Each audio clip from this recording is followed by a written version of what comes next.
These were the first words at the first public address of the first Polish Pope after his election in October 1978. They were the words who would come to define Pope John Paul II. Words that would change the world. John Paul brought the message here to Warsaw in his first trip back home as Pope in June of 1979. It was a message about the power of faith, the power of resilience, the power of the people.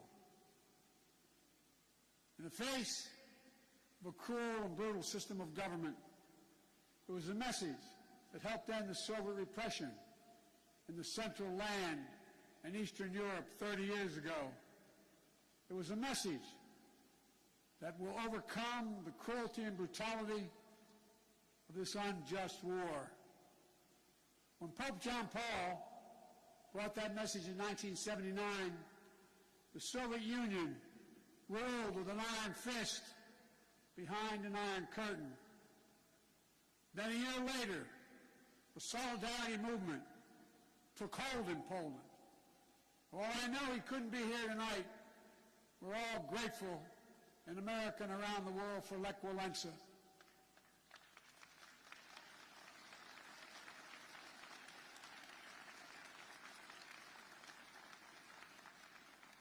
Reminds me of that phrase of philosopher Kierkegaard. Faith sees best in the dark. And they were dark moments. 10 years later, the Soviet Union collapsed, and Poland and Central and Eastern Europe would soon be free.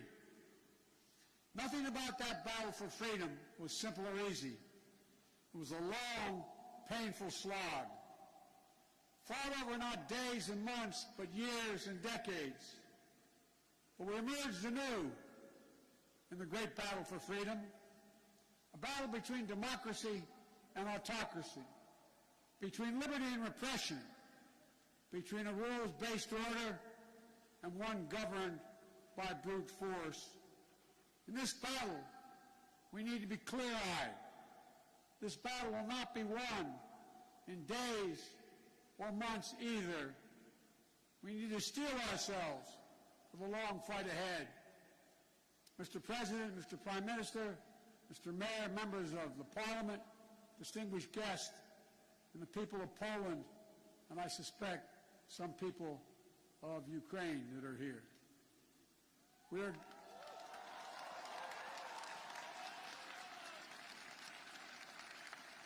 are gathered here at the Royal Castle in this city that holds a sacred place in the history of not only of Europe, but humankind's unending search for freedom. For generations, Warsaw has stood where liberty has been challenged and liberty has prevailed. In fact, it was here in Warsaw when a young refugee who fled her home country from Czechoslovakia, was under Soviet domination, came back to speak and stand in solidarity with dissidents. Her name was Madeleine Albright. She became one of the most ardent supporters of democracy in the world. She was a friend with whom I served, America's first woman Secretary of State. She passed away 3 days ago. She fought her whole life for essential democratic principles. And now, in the perennial struggle for democracy and freedom, Ukraine and its people are on the front lines, fighting to save their nation.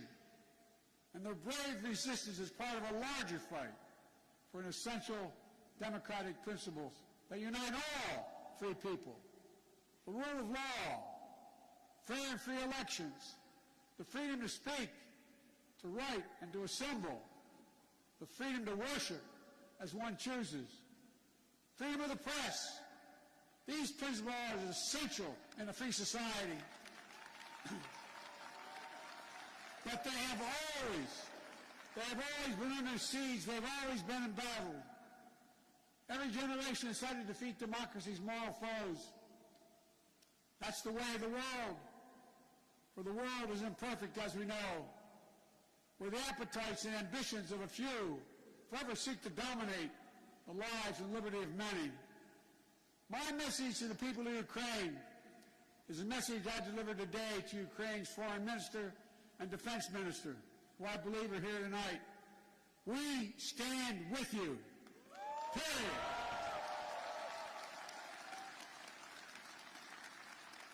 Today's fighting Kyiv and Melitopol and Kharkiv of the latest battle in a long struggle.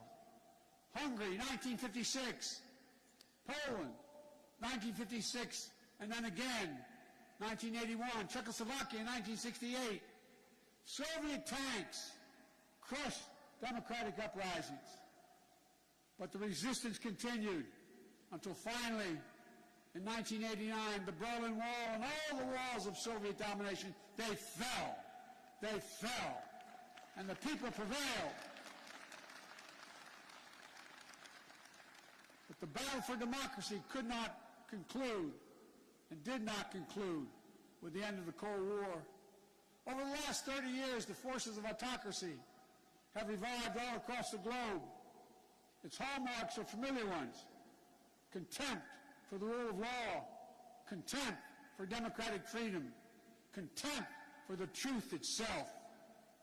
Today, Russia has strangled democracy, has sought to do so elsewhere, not only in its homeland. Under false claims of ethnic solidarity, it has invalidated neighboring nations. Putin has the gall to say he's denazifying Ukraine. It's a lie. It's just cynical. He knows that. And it's also obscene. President Zelensky was democratically elected. He's Jewish. His father's family was wiped out in the Nazi Holocaust. And Putin has the audacity, like all autocrats before him, to believe that might will make right. My own country, a former president named Abraham Lincoln, voiced the opposing spirit to save our union in the midst of a civil war. He said, let us have faith that right makes might. Right makes might. Today, let us have that faith again.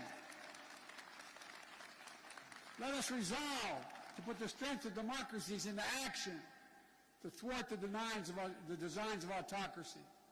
Let us remember that the test of this moment is the test of all time. The Kremlin wants to portray NATO enlargement as an imperial project aimed at destabilizing Russia. Nothing is further from the truth. NATO is a defensive alliance. It has never sought the demise of Russia. In the lead up to the current crisis, the United States and NATO worked for months to engage Russia to avert war. I met with them in person, talked to them many times on the phone. Time and again, we offered real diplomacy and concrete proposals to strengthen European security, enhance transparency, build confidence on all sides. But Putin and Russia met each of the proposals with disinterest in any negotiation, with lies and ultimatums. Russia was bent on violence from the start. I know not all of you believed me and us when we kept saying, they are going to cross the border, they are going to attack. Repeatedly, he asserted we had no interest in war, guaranteed he would not move. Repeatedly saying he would not invade Ukraine. Repeatedly saying Russian troops along the border were there for training, all 180,000 of them. There's simply no justification or provocation for Russia's choice of war. It's an example, one of the oldest human impulses, using brute force and disinformation to satisfy a craving for absolute power and control. It's nothing less than a direct challenge to the rule-based international order established since the end of World War II. And it threatens to return to decades of war that ravaged Europe before the international rule-based order was put in place. We cannot go back to that. We cannot. The gravity of the threat is why the response of the West has been so swift and so powerful and so unified, unprecedented and overwhelming. Swift and punishing costs are the only things that are going to get Russia to change its course. Within days of his invasion, the West has moved jointly with sanctions to damage Russia's economy. Russia's central bank is now blocked from global financial system, denying Kremlin's access to the war fund that's stashed around the globe. We've aimed at the heart of Russia's economy by stopping the imports of Russian energy to the United States. To date, the United States has sanctioned 140 Russian oligarchs and their family members, seizing their ill-begotten gains, their yachts, their luxury apartments, their mansions. We've sanctioned more than 400 Russian government officials, including key architects of this war.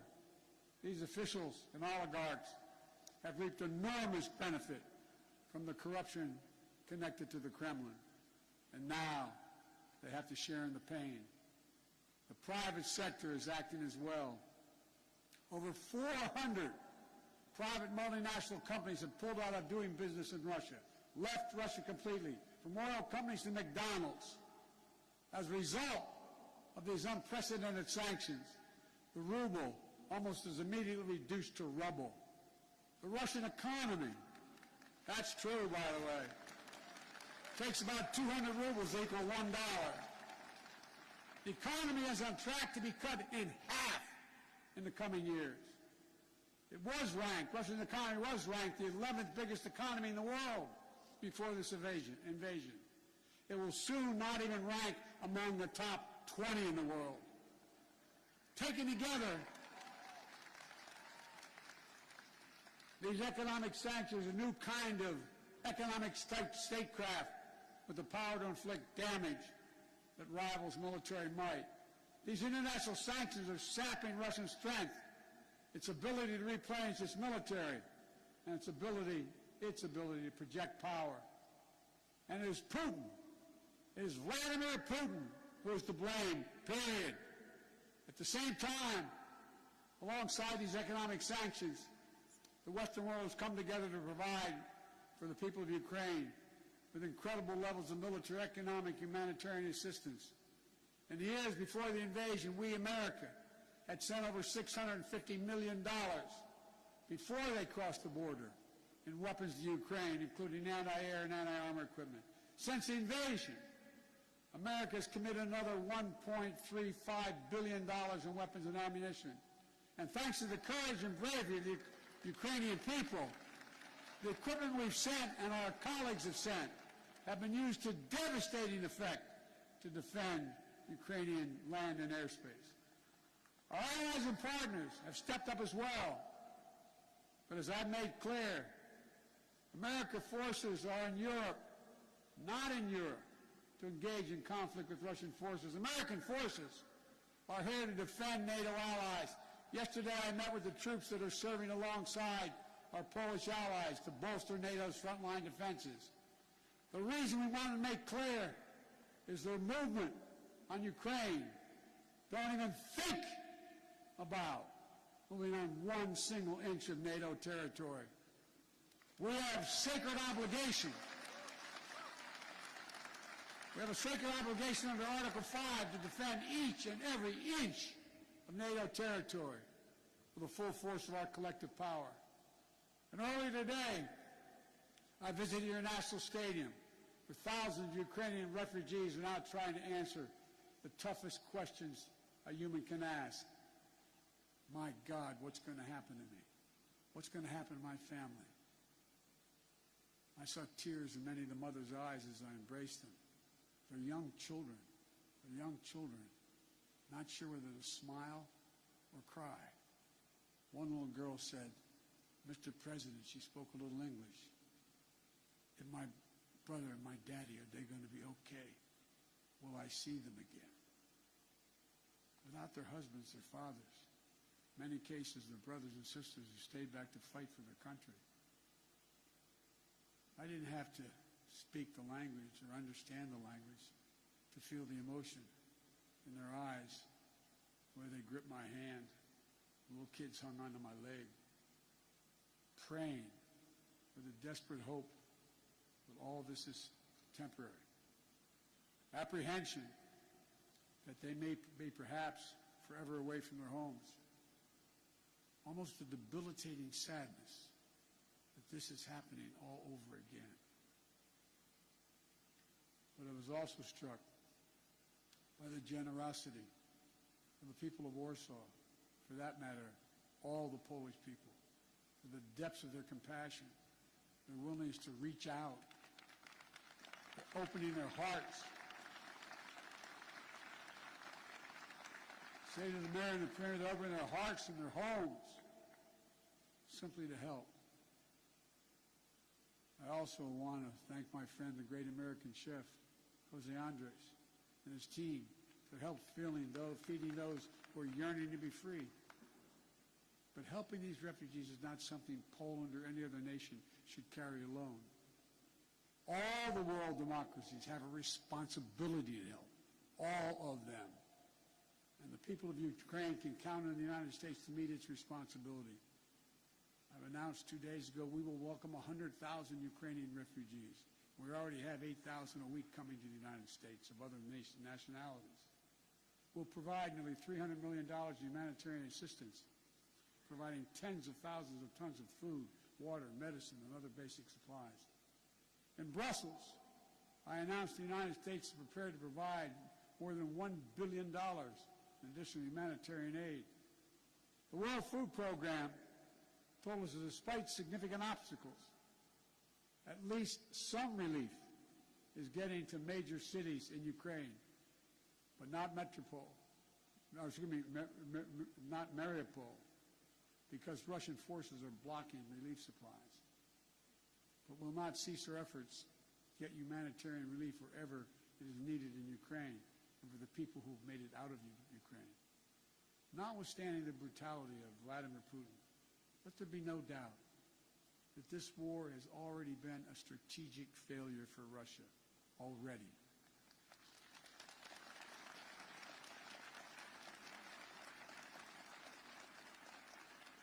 Having lost children myself, I know that's no solace to the people who've lost family.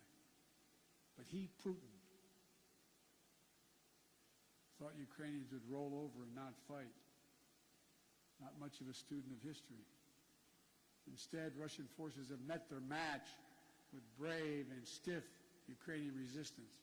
Rather than breaking Ukrainian resolve, Russia's brutal tactics have strengthened the resolve. Rather than driving NATO apart, the West is now stronger and more united than it has ever been. Russia wanted less of a NATO presence on his border, but now he has a stronger presence, a larger presence, with over 100,000 American troops here, along with all the other members of NATO. In fact, Russia has managed to cause something I'm sure he never intended. The democracies of the world are revitalized with purpose and unity found in months that we'd once taken years to accomplish. It's not only Russia's actions in Ukraine that are reminding us of democracy's blessing. It's our own country, his own country, the Kremlin. It's jailing protesters. 200,000 people have allegedly already left. There's a brain drain leaving Russia, shutting down independent news. State media is all propaganda, blocking the image of civilian targets, mass graves, starvation tactics of the Russian forces in Ukraine. Is it any wonder, as I said, that 200,000 Russians have already left their country in 1 month? A remarkable brain drain in such a short period of time. Which brings me to my message to the Russian people. I've worked with Russian leaders for decades. I sat across the negotiating table going all the way back to Soviet Premier Alexei Kosygin to talk arms control at the height of the Cold War. I've always spoken directly and honestly to you, the Russian people. Let me say this, if you're able to listen.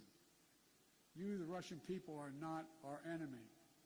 I refuse to believe that you welcome the killing of innocent children and grandparents, or that you accept hospitals, schools, maternity wards, and for God's sake, being pummeled with Russian missiles and bombs, or cities being surrounded so that civilians cannot flee, supplies cut off, and attempting to starve Ukrainians into submission.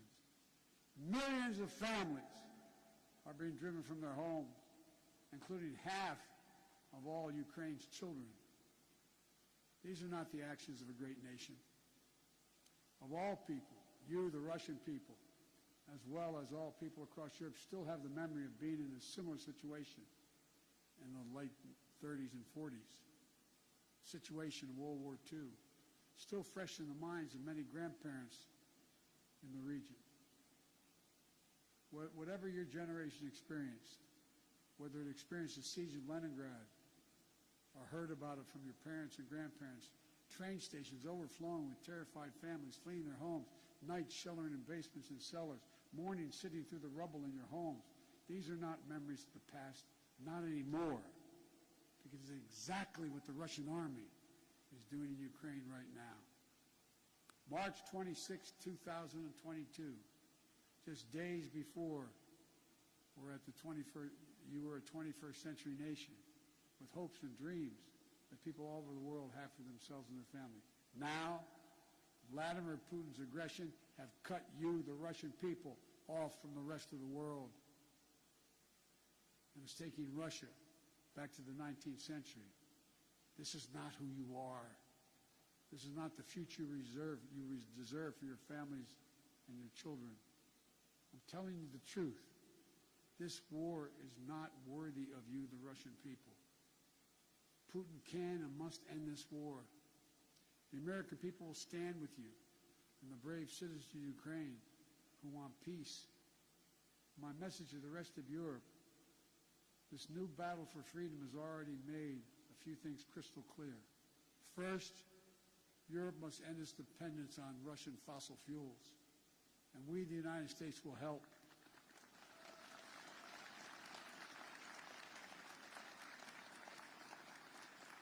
That's why just yesterday in Brussels I announced a plan with the President of the European Commission to get Europe through the immediate energy crisis. Over the long term, as a matter of economic security and national security for the survivability of the planet, we all need to move as quickly as possible to clean renewable energy. And we'll work together to help get that done so that the days of any nation being subject to the whims of a tyrant for its energy needs are over. They must end. They must end. And second, we have to fight the corruption coming from the Kremlin to give the Russian people a fair chance. And finally, most urgently, we maintain absolute unity. We must among the world's democracies. It's not enough to speak with rhetorical flourish of ennobling words of democracy, of freedom, equality, and liberty. All of us, including here in Poland, must do the hard work of democracy each and every day. My country as well. That's why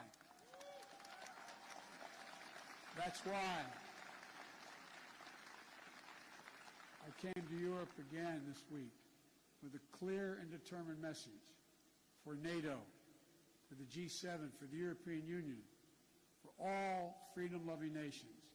We must commit now to be in this fight for the long haul. We must remain unified today and tomorrow and the day after, and for the years and decades to come. It will not be easy. There will be cost, but it's a price we have to pay, because the darkness that drives autocracy is ultimately no match for the flame of liberty that lights the souls of free people everywhere. Time and again, history shows that it's from the darkest moments that the greatest progress follows. And history shows this is the task of our time, the task of this generation. Let's remember the hammer blow that brought down the Berlin Wall. The mate that lifted the Iron Curtain were not the words of a single leader. It was the people of Europe who for decades fought to free themselves. Their sheer bravery opened the border between Austria and Hungary for the pan-European picnic. They joined hands for the Baltic Way. They stood for solidarity here in Poland. And together, it was an unmistakable and undeniable force of the people that the Soviet Union could not withstand. And we're seeing it once again today with the brave Ukrainian people showing that the power of many is greater than the will of any one dictator.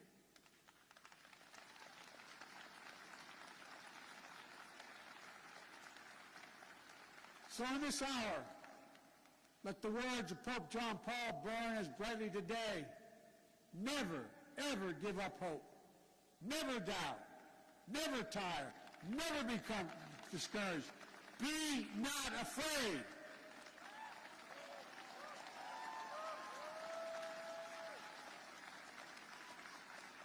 A dictator bent on rebuilding an empire will never erase a people's love for liberty. Brutality will never grind down their will to be free. Ukraine will never be a victory for Russia, for free people refuse to live in a world of hopelessness and darkness. We will have a different future, a brighter future, rooted in democracy and principles, hope and light, of decency and dignity, of freedom and possibilities. For God's sake, this man cannot remain in power. God bless you all, and may God defend our freedom, and may God protect our troops. Thank you for your patience. Thank you. Thank you.